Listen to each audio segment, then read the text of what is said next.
When the police opened my crawlspace, the air smelled of dust and secrets, and there it was, a box with my name on it and someone else's fingerprints. I didn't cry. I took a picture. By noon, the story that buried me had started to bury them instead. This is just the beginning. I was plating stew in my blue kitchen, the same one Leonard tiled with his own hands back in '92 when Messilis stepped in. Her jaw was locked tight, her voice clipped like she'd been practicing the lines all day.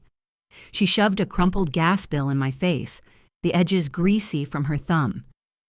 "I already paid that," I told her, keeping my voice low. "Check the confirmation email. You're forgetful, Mom." "Again," she said, like it was a diagnosis, not an accusation. The hum of the refrigerator filled the pause. I heard the clock tick above the pantry door. The smell of thyme and bay leaf from the stew hung thick. I counted 4 slow breaths like I used to in church when the preacher talked too long. Signed the paper for the house. "Now," she demanded, slapping the counter. Her husband, Thaddeus Crow, leaned against the doorway, arms folded, that crooked grin of his hiding something mean. Then it happened. Her hand flashed, and the sting came hot across my cheek. Her ring grazed bone. The blue bowl slipped, shattered, and the room went silent except for a thin ringing in my ear. "You hit your mother?" Thaddeus muttered, not shocked, amused. "She asked for it," Malis hissed, shaking out her fingers. I touched the swelling cheek. "No one talks to me like that," I said, my voice flat as a plate of glass. I steadied the chair, forcing my hands not to tremble. "My name is Zelma Creighton. I built this kitchen." Saying it grounded me. I pointed at the pantry ledger taped beside the calendar, every check number, every date, proof that I'd always handled my business. "You want heat? You respect the woman who kept it on since '89? You're old," she spat. "You don't remember half of what you do?" I smiled faintly. "I remember funerals, layoffs, recessions, and receipts." The words hung between us like steam over boiling water. I knew right then not to show pain, not even an ounce. Pain gave them the satisfaction. Proof would give me justice. I bent, reaching under the sink for my canvas go bag. "I'm taking a walk," I said, calm as I could. "You're not going anywhere," Thaddeus warned. "Watch me," I said, meeting his eyes. You never blink first with men like him. I slipped my IDs, Medicare card, a roll of cash, and my phone, battery barely holding at 12%, into my coat pocket. The copy of my house deed was stitched into the lining, a habit from years of being cautious. I'd learned that from Leonard, too. The porch steps were slick. The January air hit me like a wall. My cheek pulsed where her ring had struck. The streetlight stretched amber across the salted asphalt. Somewhere on Gratiot, a siren wailed, fading fast. I zipped my coat and whispered to myself, "Left foot, right foot. You raised a family. You can cross a street." Our maple tree stood dark and wrapped for winter. I remembered taking Malis's prom pictures under that tree. How proud I'd been. How foolish that feels now. "Ain't nobody gonna keep me where disrespect lives," I said out loud, testing the strength in my voice. It sounded like truth. My phone blinked. 10%. I texted, "You up?" to Imogene, my next-door neighbor, a retired nurse who never slept before midnight. The last bus had gone. I walked fast, boots crunching salt. If Imogene didn't answer, I'd go to the church. Someone would open the door there. In the cold, I could almost hear Leonard again. "Zell, promise me you'll never let them shame you in your own kitchen." A dull bass thumped from my backyard. Laughter spilled into the wind. I turned. Through the slats of the fence, fairy lights flicked on, our party strands. Thaddeus lifted a red cup, shouting something I couldn't quite make out. Then I heard it clear as day. She's gone. We're free. My breath clouded in the air. My hand closed around my keys. You want me gone? Watch me write my name across this night. I turned toward the glow of my backyard, lifted my phone to record, and the front door behind me began to creak open. I didn't turn when the door creaked behind me. My hands shook only once before I steadied them around the phone. The glow from the backyard made the snow look orange and wet. Fairy lights blinked over the fence like it was some holiday I hadn't been invited to. I lifted the phone higher, whispering the date and time the way a nurse reads a blood pressure number. The camera caught Thaddeus raising his cup, laughing. His voice carried clear, "She's gone, we're free." The sound sliced colder than the wind. I didn't respond, didn't move. I just whispered to myself, "Don't argue. Archive." The car lights passing down the street flashed across the lens. My glove muffled the wind against the mic. I angled the phone, making sure the parcel number on the fence was visible. Proof that the backyard was mine, that their laughter had boundaries. When I finally turned, the door stood half open. The rubber wedge I used for deliveries held it just wide enough to let the heat spill out. I saw the bowl by the entry table, empty. That's where I'd kept the spare key, tucked in a felt pouch, a habit from the years when Malis swore she might lock herself out. That pouch was gone. The betrayal wasn't the slap anymore. It was the quiet theft that came after. Inside, music boomed against my kitchen walls. Each bass hit rattling my plates. I took pictures, the wedge, the empty bowl, the glow of my own lamp leaking through the door. Every image had meaning, like lines in a hymn. Record, timestamp, keep faith in evidence. I crossed the frozen lawn to Imogene's house, knocking 2 short, 1 long. Her porch light flared up. When she opened the door, she gasped. "Baby, who put their hands on you?" I said. "We'll get to that. First, we document."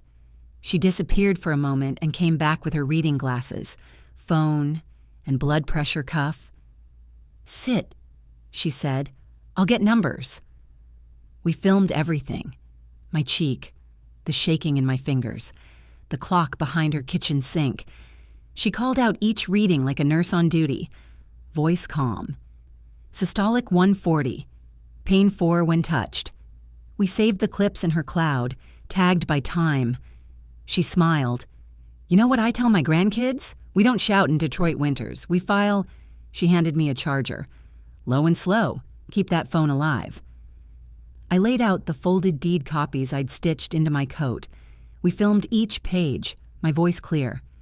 "This is Zelma Creighton, recording from Detroit, Michigan, January 12th. And then we added the utility bills, my handwritten notes, and the ledger page with blue ink since '89. Boring details, the kind that save lives in quiet ways.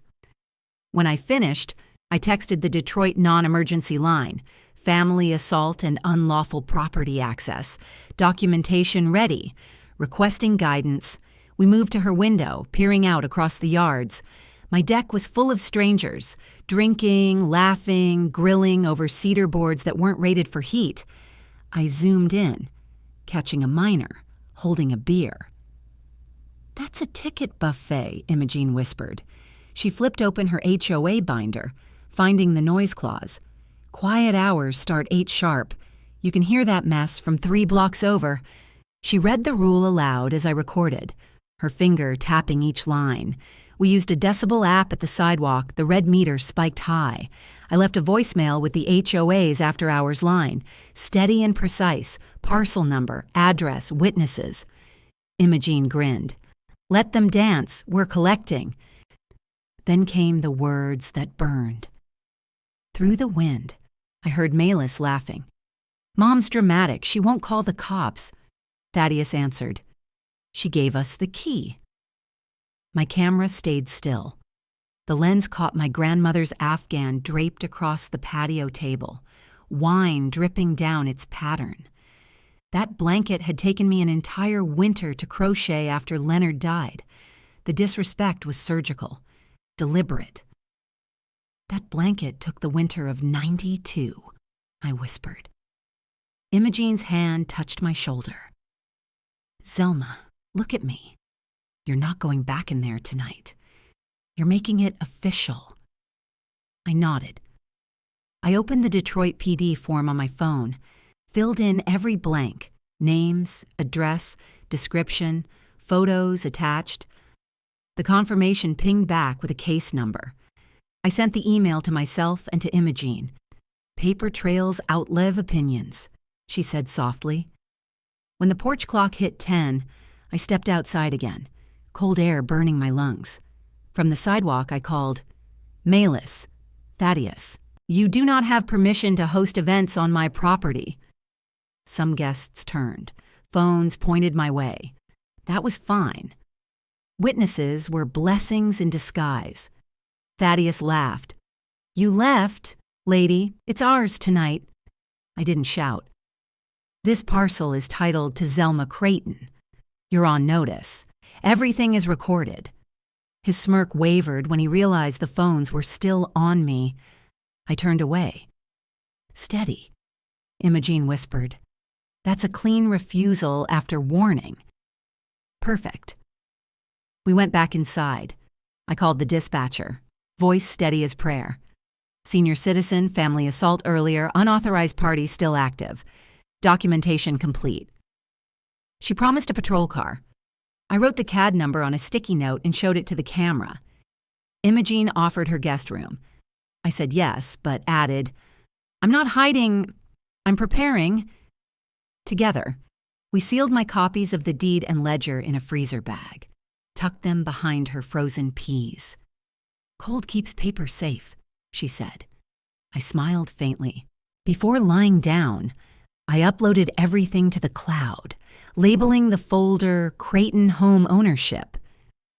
The night outside pulsed with bass and laughter, but my mind was quiet. Respect wasn't a gift, it was enforcement. When I finally sat on the edge of the bed, headlights swept across the curtain. A squad car rolled up slow, lights dim. My phone buzzed. An unknown number. I tapped the message. A video played, my kitchen in view. Melis' face leaned close to the lens, whispering, Make sure she never gets back in. I held up my phone, thumb trembling just once before I steadied it. The officer leaned closer, his flashlight grazing the screen. The video played. Melis in my kitchen, her voice sharp, whispering, Make sure she never gets back in. The timestamp glowed clear. I spoke evenly. That's my home. I left after an assault. This was filmed tonight. He nodded, tapping his body cam. You're giving consent to record this as evidence? Yes, sir. CAD number matches your dispatch log. I pointed at my blue tile backsplash, the pie tin from our church fundraiser, the Selma magnet. That's how you know it's my kitchen. He repeated. Subject state's daughter intends to bar re-entry. His voice clipped. Official. I didn't add emotion, I let the proof talk. He asked me to step with him toward the curb. Snow crunched under his boots as we reached the sidewalk. Ma'am, you're the titled owner? I handed him the deed copy. Zelma Creighton, homeowner. His body cam caught my name, the street plaque, and the porch light glowing like a witness. He asked, Who has permission to be on this property? I answered, No party guest, not Thaddeus Crow. From the backyard came laughter, the bass too loud for any ordinance. They've been notified, he said. Half to me, half to the mic, I added.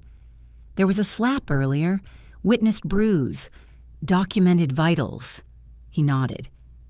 We'll note assault claim. Medical follow-up recommended. For the first time all night, I felt something like order taking shape. The officer walked up to the fence, his light sweeping across the party. "Evening," he called out, voice calm but weighty. "This is a noise complaint and trespass advisement. End the gathering." Thaddeus grinned. "Beer in hand?" "She left." "We're just using the spare key," the officer replied. "You acknowledge entering without permission tonight?" His camera stayed trained. Melis stumbled out, mascara streaked, eyes red. "She owes us this house," she mumbled. "My name's on nothing but she promised." The officer repeated for the record. "Daughter asserts claim of entitlement." A teen handed Thaddeus another beer. The officer's tone cooled. "Possible alcohol to minor observed." Guests began shuffling, murmuring excuses.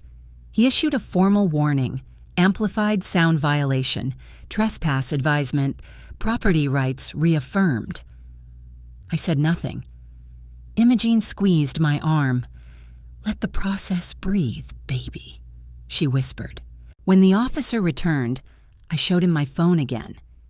"This came from an unknown number," I said. "Clip matches what you just saw." I texted the sender. "Thank you, for safety. Reply with initials only."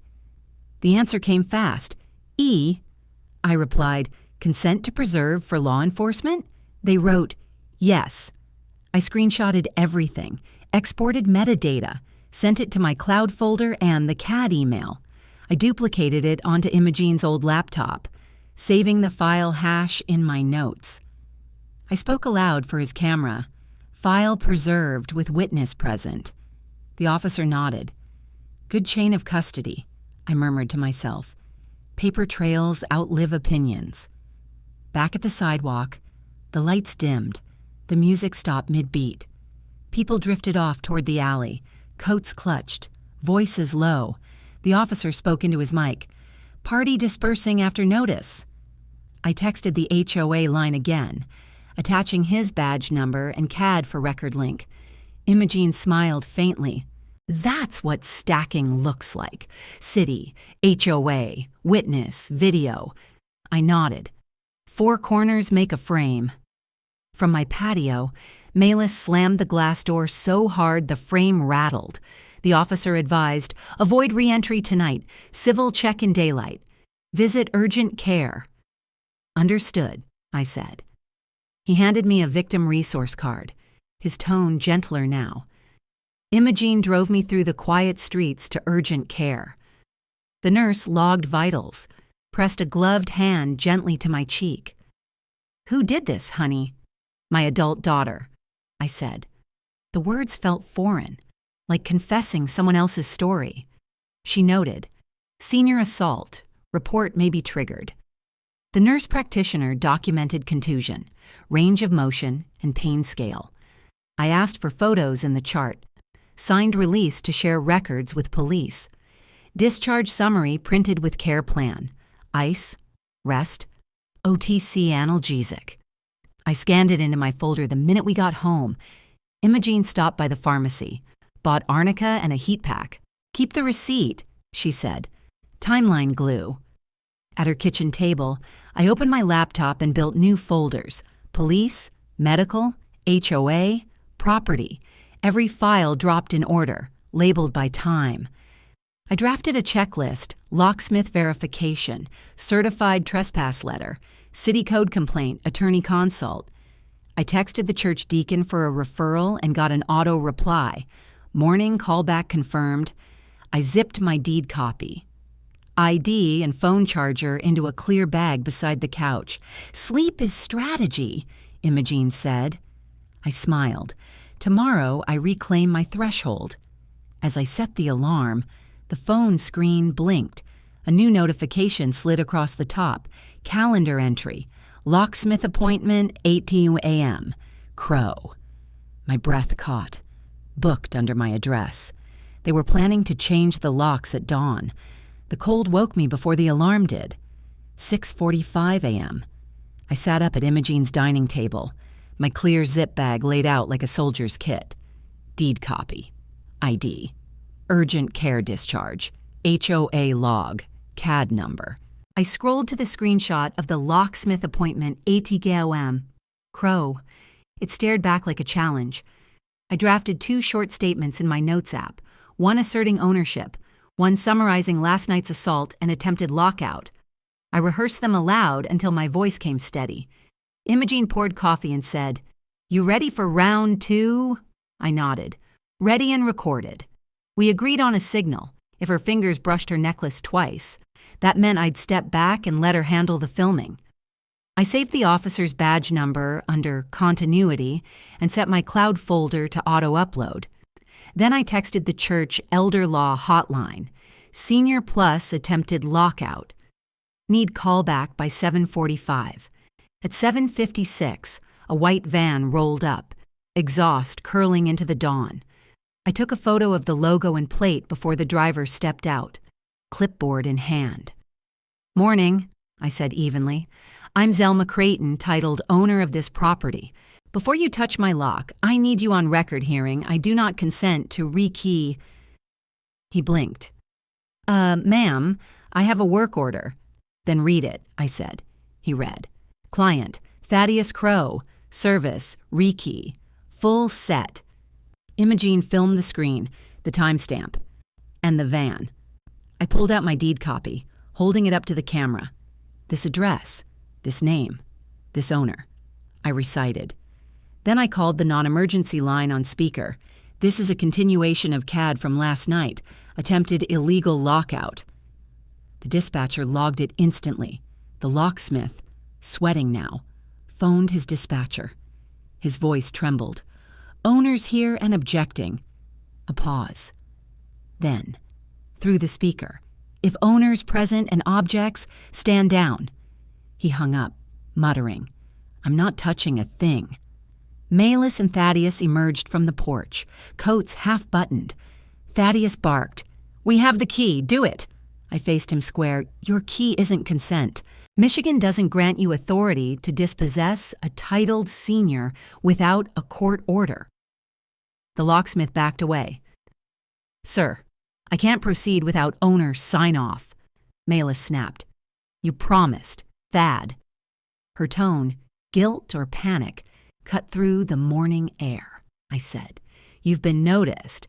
Any further attempt goes in the file." Imogene caught every word, her phone steady as a truth-teller. Then came the digital punch. My phone buzzed with a bank alert. Password reset request. Seconds later, another. Gas shutoff request received. I exhaled slow, thumb hovering. "They're trying another door," I murmured. Imogene frowned. "Different door. Same lock." I called the bank fraud line, verified identity, and created a verbal passphrase, Creighton Magnolia. I froze my accounts and demanded badge numbers. Next, I called the gas utility. "There's an unauthorized shutoff request." I explained. The rep confirmed, issued an investigation number, and promised to flag my profile for in-person ID only. I screenshotted everything, timestamps, agent names, and dropped them into my utilities folder. The more they clawed, the more my proof grew teeth. At 9:18, the elder law attorney rang back. His tone was brisk but kind. I laid it out. The slap, the party, the rekey attempt, the fake bank and utility calls. Classic illegal lockout pattern. He said, "You'll file an ex parte protection and illegal eviction restraint. We can guide you through same day." He emailed the template. I filled in fields like a paralegal. Names, times, addresses, exhibits. I attached the urgent care note, body cam CAD, locksmith transcript. "Also draft a trespass letter addressed to Crow and Brandt," he added. "Copy HOA and city code." We set an 1110 courthouse filing. "One more thing," he said, voice low. "Keep your voice low and your dates loud." I smiled. "That I can do." By 10, the sky had turned pewter gray. I got a text from Ms. Stell, the neighbor across the alley. "Got footage you'll want." I met her at her porch. She handed me her phone. The doorbell video showed Thaddeus last night, shouting, "She's gone. We're free." You could hear the music pounding, see the bodies, timestamp matching the officer's visit. Estelle gave verbal consent on film, even said, "Honey, take your house back." I uploaded the clip to my evidence folder and texted both the officer and the attorney. Replies came fast. "Received," I whispered. Let their own echo do the talking. The courthouse smelled of toner and old paper. I passed through security, shoes squeaking on tile. The clerk guided me through the affidavit.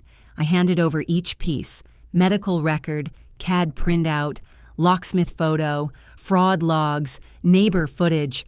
She stamped each page. The sound was music. The attorney stayed on speaker, walking me line by line. "You just created your first legal wall," he said. I left with a case number and a temporary protection order pending review. Outside, Imogene texted a photo of new batteries for her phone. "We're charged," she wrote. I stepped into the noon air, January light cutting sharp and clear. "Threshold reclaimed, on paper first," I murmured. Then my phone buzzed again. Unknown number. The message read, "Cancel your case by 3 p.m., or we'll find something in that kitchen that puts you in cuffs." I took a screenshot, no hesitation, and forwarded it to the attorney and the officer. The text was still glowing on my screen when I opened the evidence folder. I took 3 screenshots, saved the voicemail transcript, and labeled it, "Threat 12 ARC 18 p.m. No shaking hands, no guessing. Just clicks, saves proof. I forwarded everything to my attorney and the officer. Subject line, "Witness tampering, immediate attention." Then I called the detective desk, repeating my CAD number. "Yes, ma'am," the officer said. "We'll append it to your file." Imogene snapped a photo of me mid-call, time visible on her microwave clock. "Chain of action," she said.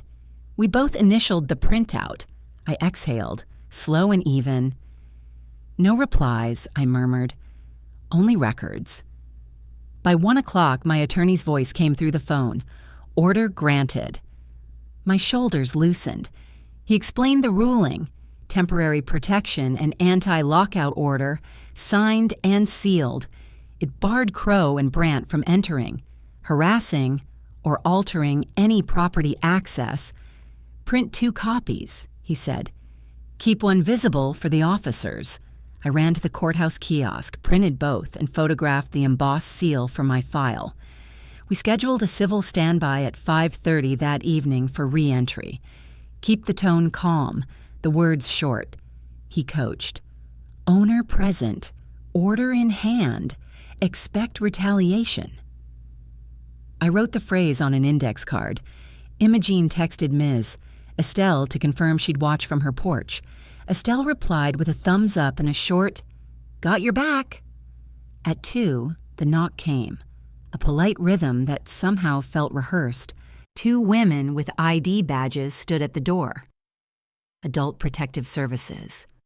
One said gently, "We received a report that you might be confused and unsafe." My stomach turned, but my face stayed neutral. "Then let's make it clear." I handed them my driver's license, the urgent care summary, and the fresh court order. We sat at the kitchen table.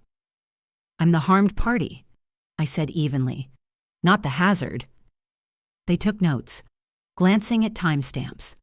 I explained the assault, the illegal party, the rekey attempt. When I showed them the threat text, their eyes widened. One said softly, "This report was filed 30 minutes after your court order was time-stamped." I gave permission to attach my evidence to their record. Imogene poured coffee, muttering, "They tried to paint you small." I smiled faintly. They just framed themselves bigger. Barely an hour later, an HOA email hit my inbox. Subject line, "Concern for a resident's stability."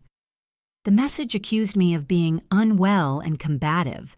I recognized the pattern: smear, distract, discredit. I checked the sender, a spoofed Gmail. Thaddeus O'Crow with an extra E. Rookie move. I replied only to the board, attaching the court order, APS clearance, and the doorbell video. My message was short. Please preserve listserv logs and IP data.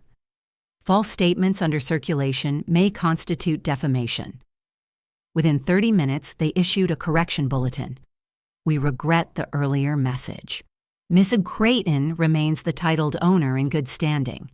Imogene printed it, slipped it into the binder labeled HOA Corrigenda.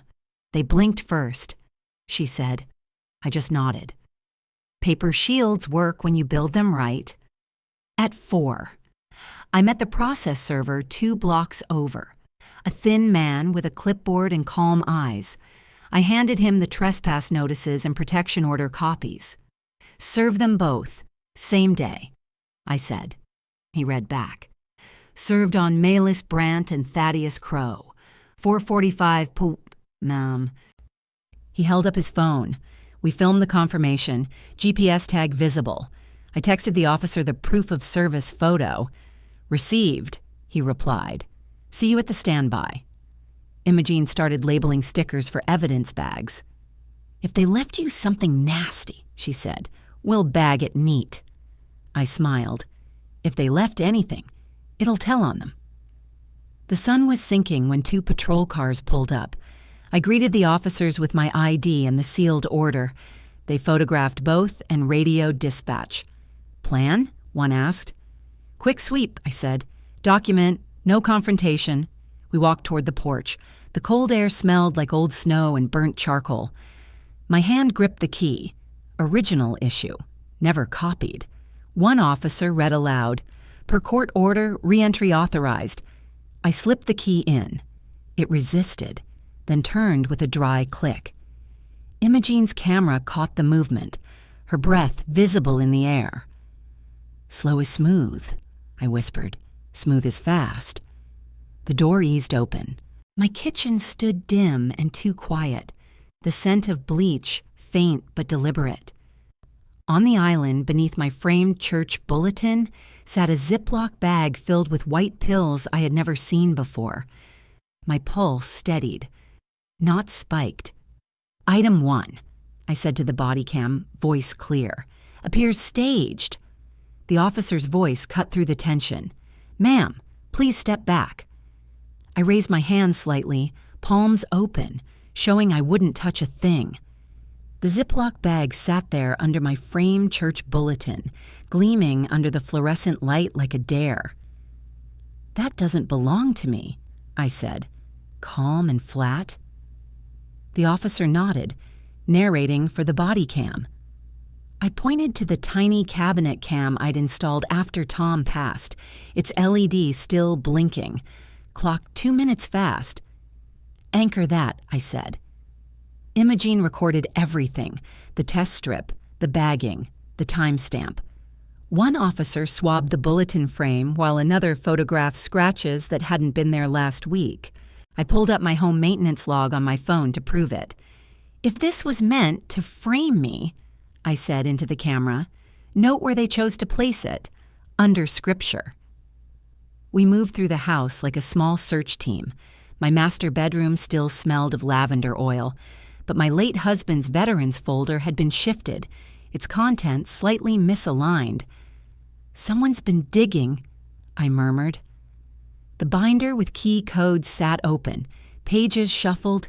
We filmed it page by page. In my office, the router lights blinked differently. I logged into the admin panel and spotted a guest device added just hours before.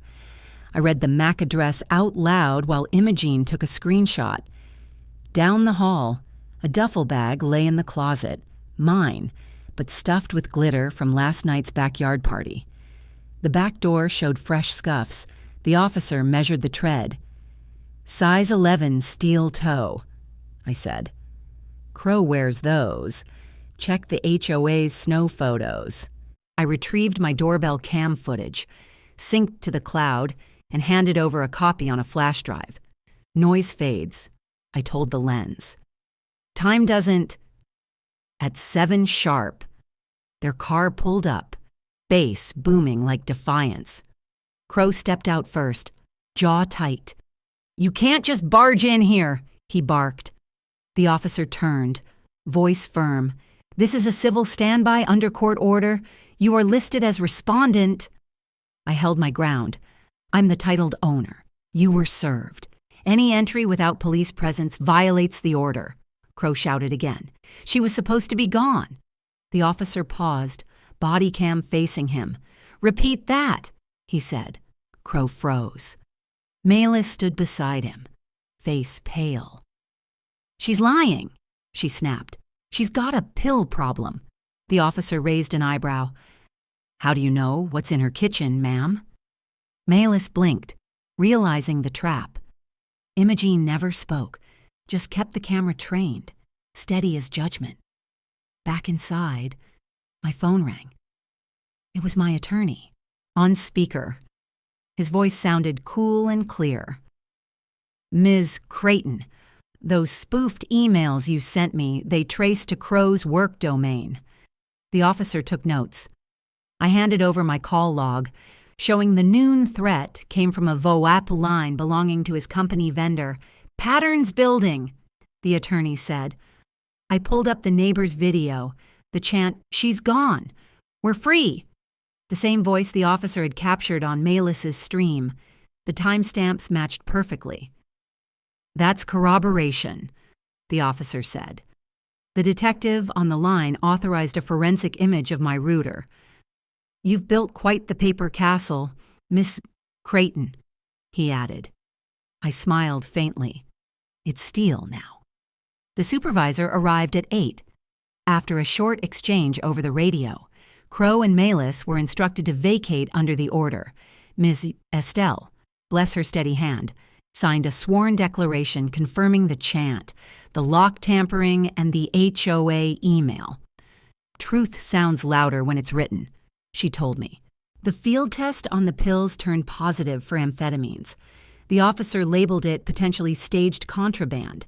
I requested a property receipt for every piece removed, and he initialed each line. My attorney texted again, "Motion for exclusive possession, Friday." I photographed the calendar page, then faced Crow's phone as he tried to film me. "Say the date and time, Thaddeus," I said evenly. "It'll read better for the judge." As the officers walked them to the curb, Maylis turned back, mascara streaking down her cheek. Her voice cracked, but it was loud enough for the camera. "Check the attic," she said. "He hid the other phone there." I didn't blink. "Officer," I said, "please add that to the report. We'll secure the attic next." We stood beneath the attic hatch, the air heavy with insulation dust. I asked the officer to narrate the timestamp and participants before anyone reached up. "Chain of custody starts now," I said, keeping my tone calm. He pulled gloves from his pocket. I passed him a fresh evidence bag. The attic smelled of old cedar and forgotten summers. 2 knee impressions marked the pink insulation near the beam. Imogene's flashlight swept over them like a forensic sunrise. Beneath an old quilt, duct-taped and dusty, we found a shoebox. Inside, an Android burner wrapped in a bar napkin stamped with the same bar logo from the party. "Don't power it up yet," I said. On camera, the officer sealed and labeled the find. When he did power it, airplane mode first. The lock screen showed Crow's wallpaper. Gallery previews exposed clips of my kitchen from nights I'd been gone, and his tattooed knuckle glinting in a reflection off my microwave. I asked for a logical extraction. Photos, videos, and texts only.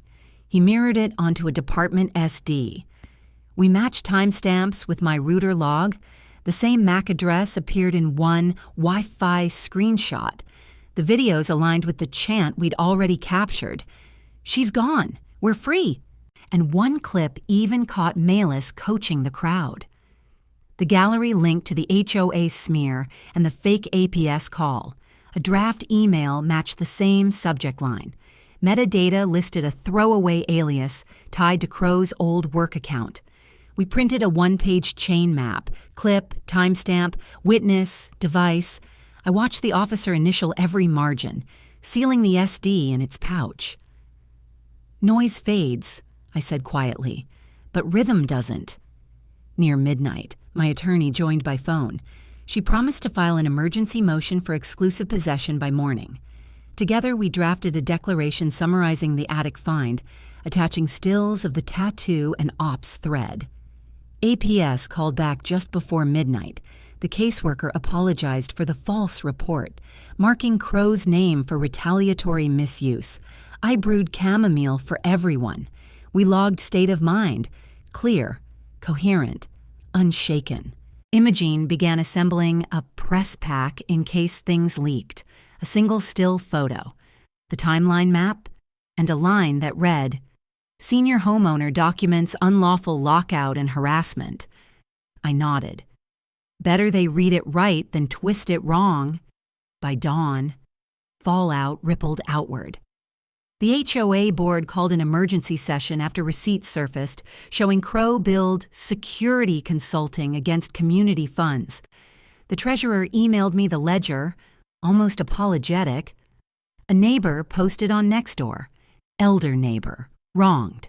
Proof exists." Comments turned from gossip to defense overnight.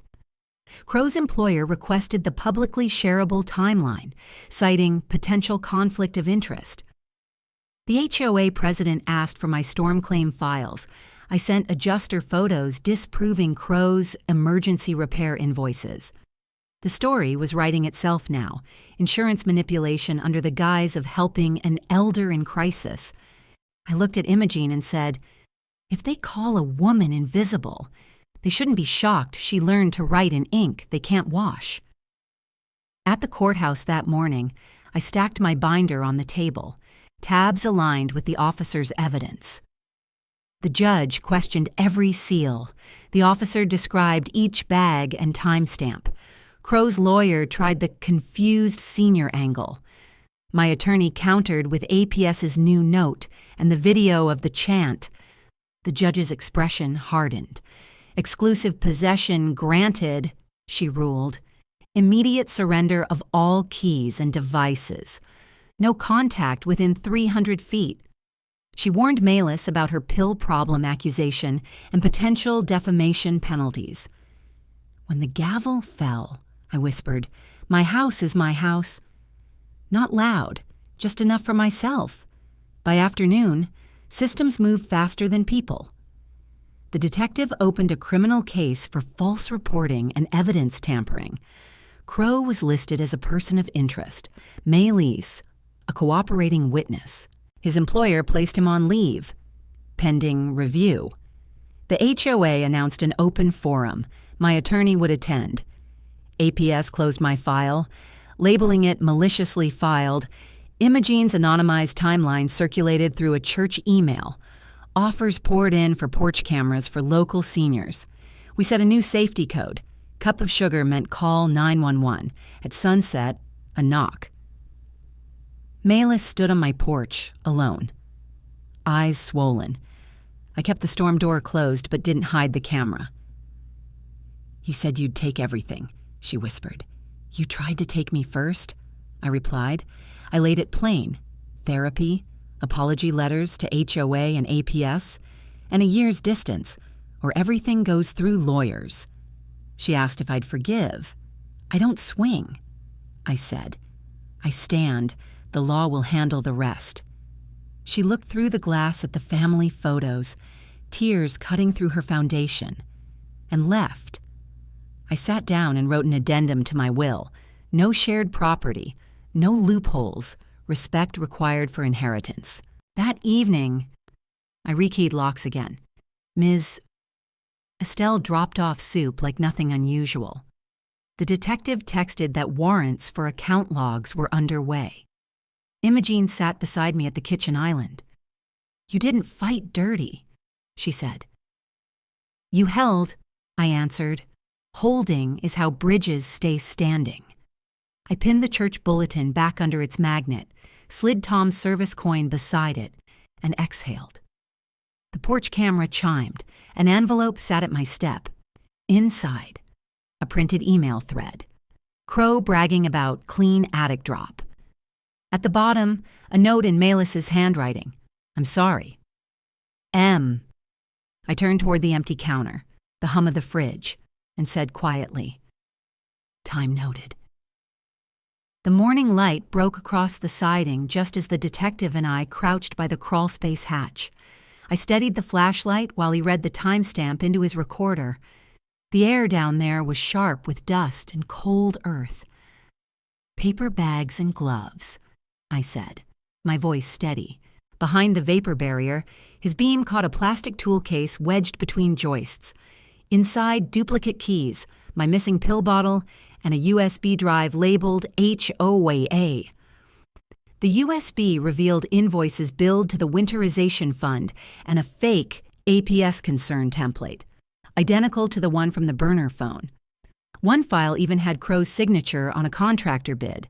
A sticky note, faint from handling, read, "When she's out, fast-track locks." I took a photo of the scuff marks where the case had been dragged and said to the camera, they wanted a story where I vanish. Instead, we found theirs. By 9, my attorney had filed motions to extend protection orders and add the new evidence. A magistrate approved warrants for Crow's accounts and HOA communications. The detective called in a workplace device hold. Crow was escorted out by HR before lunch. APS reclassified the case as malicious, forwarding it to the prosecutor. I brewed coffee while labeling another binder tab. Crawl space. Order kept the air inside my chest from collapsing. Saturday morning, the HOA met in the rec center. The chair demanded civility. The treasurer resigned mid-sentence, admitting oversight failures. I read my statement last. No names, just timelines, documents, and timestamps. Facts, not adjectives. A hush filled the room. One neighbor whispered, "We're sorry we didn't ask your side." Ms. Estelle gripped my shoulder. A motion passed to reimburse my expenses and install senior safeguards. When I stepped down, a young man from 2 houses over leaned in. "I've got Crow's group chat. Want me to forward it?" I smiled. "Send it to the detective." The circle was closing clean. By afternoon, the prosecutor confirmed 3 charges: false reporting, evidence tampering, and trespass. Crow's municipal contract was frozen, and his company scrubbed from the vendor list. The HOA froze payouts tied to his facilitation work. My lawyer texted, "We'll keep the civil claim narrow and strong." I replied, "Make it about conduct, not revenge." That evening, Melis came again, clutching a counselor's card. I left the storm door between us. "This time," she said, "I'll do the work." I slid a letter back, formal apology, restitution, a year of no contact, therapy proof required. "Work," I said quietly, "means receipts, not promises." She nodded through her tears. I locked the door gently and placed the papers behind my husband's coin in the safe. Sunday morning. Imogene cued the match chant video for the detective, Melis's voice prompting, Crow's reply sealing his fate. The detective said, "That's airtight." I added, "I didn't raise my voice. I raised the evidence." He smiled. "That's the line." By evening, my house felt like mine again. New deadbolts clicked. Motion lights blinked alive. I shared cornbread with Imogene at the kitchen island where my binder once sat. "You held the line," she said. "That's how bridges stand," I answered. The porch camera pinged. An envelope lay by the mat. Inside, a printout from a vendor email sent months ago about expanding the winterization pipeline. Bigger players. I placed it under a fresh tab labeled Neighbors. Then I turned on the porch light, finally breathing easy. The porch light flickered once, then twice. Same rhythm as before. My phone buzzed again. A single alert. Winterization review expanded. Additional addresses under audit. I froze. Seeing the names, every widow on our street. I whispered, "So it wasn't just me." What else had they buried beneath our neighborhood?